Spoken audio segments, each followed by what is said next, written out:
Hi everyone, welcome to a new lecture. So today we are going to do unit number 4, chapter 3 legal research का part 1 research.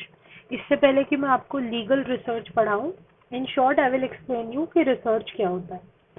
सबसे पहले देखिए research में दो words हैं re और search.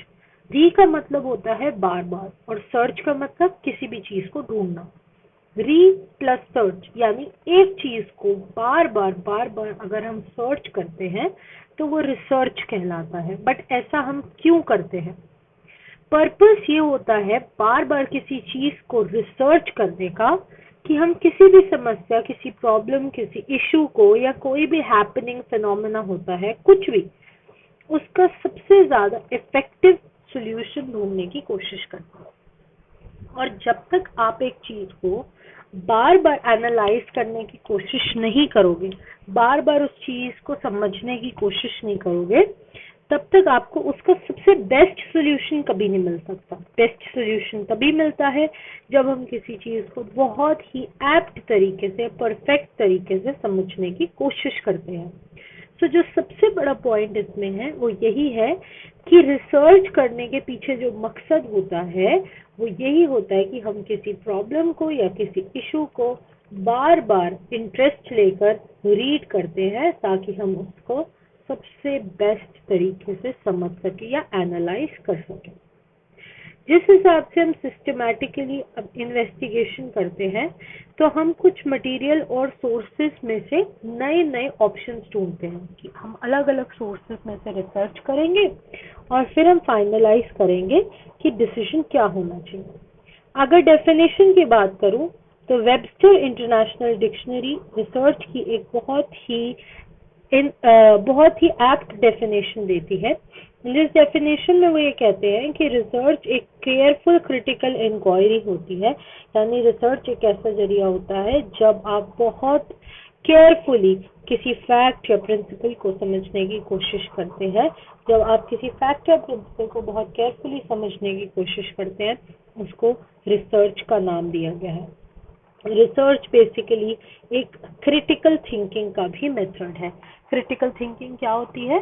जब आप किसी चीज के बारे में सोचते हैं, उसको पहले डिफाइन करते हैं, फिर रीडिफाइन करते हैं, उससे जुड़ा एक हाइपोथेसिस यानी कि इमेजिनरी सिचुएशन अपने माइंड में क्रिएट करते हैं, फिर सोचते हैं कि इसका सोल्यूशन क्या हो सकता है. ना सिर्फ इतना, उसके आगे और पीछे क्या फैक्ट जुड़े हुए होंगे, उस फैक्ट्स पे भी अच्छी खासी रिसर्च करते हैं.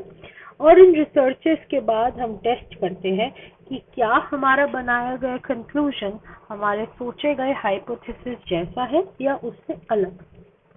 इसका मतलब रिसर्च एक ऐसा इंक्वायरी या एक्सपेरिमेंट का तरीका है जिसकी वजह से हमें नए नए फैक्ट्स डिस्कवर करने को मिलते हैं. अगर मैं रिसर्च को डिफाइन करना चाहूँ तो ये एक ऐसा प्रोसेस है जिसमें एक्टिविटीज बहुत ही सिस्टमैटिक तरीके से की जाती है ताकि एक सॉल्यूशन निकाला जा सके किसी भी प्रॉब्लम का. तो जब सॉल्यूशन ऑफ प्रॉब्लम की बात आती है, ये सिस्टमैटिक एक्टिविटीज को रीच करने की बात आती है, तो जो रिसर्च है वो साइंटिफिक होती है, सिस्टमैटिक होती है, केयरफुल और एक्सट्रेनियस. मतलब रिसर्च की हम जब भी बात करते हैं तो फर्स्ट रिसर्च साइंस बेसिस से होता है. रिसर्च बहुत ही तरीके या सिस्टम के द्वारा किया जाता है. रिसर्च काफी केयरफुल जरिया होता है किसी भी चीज को समझने का और रिजल्ट काफी एक्सट्रानियस सॉल्यूशन ढूंढती है. इस सबको इंक्वायर या इन्वेस्टिगेट करने के बाद हमें किसी भी चीज का नेचर, उसका कारण और उसके कॉन्सिक्वेंसेस यानी उसका रिजल्ट क्या होगा, इन तीनों चीजों का जवाब मिलता है.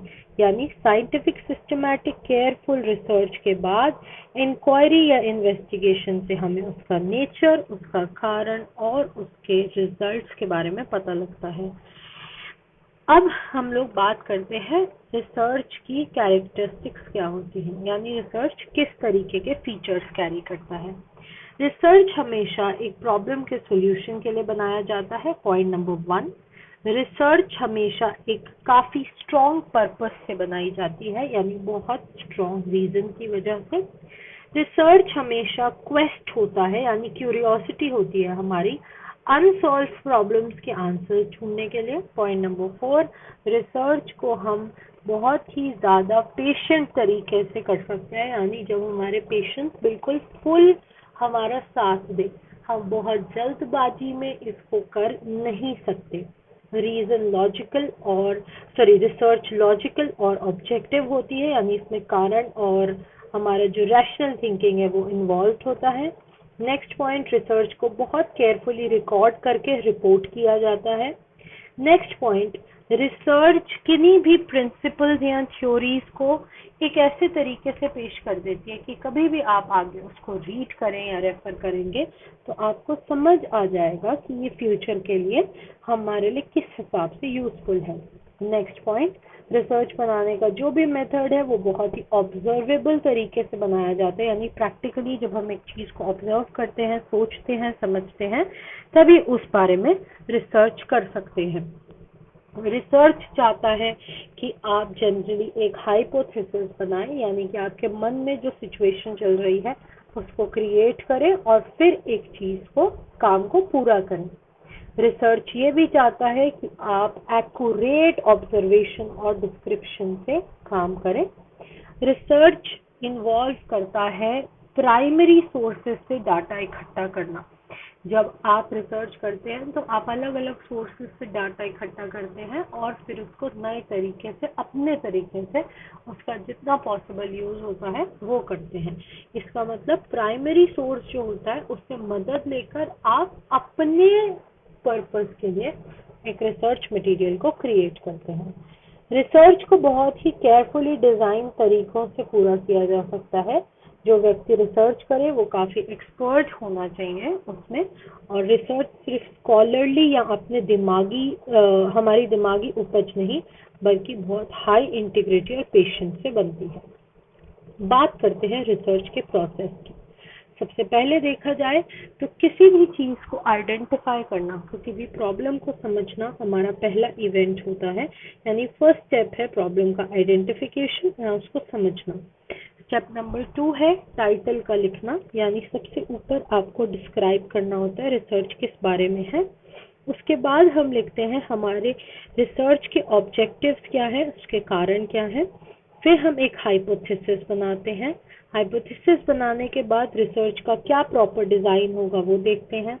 उसके बाद हम डाटा कलेक्शन और इंटरप्रिटेशन की बात करते हैं, यानी उससे जुड़ा हुआ जो भी डेटा है उसको कलेक्ट करके उसको एनालाइज करते हैं।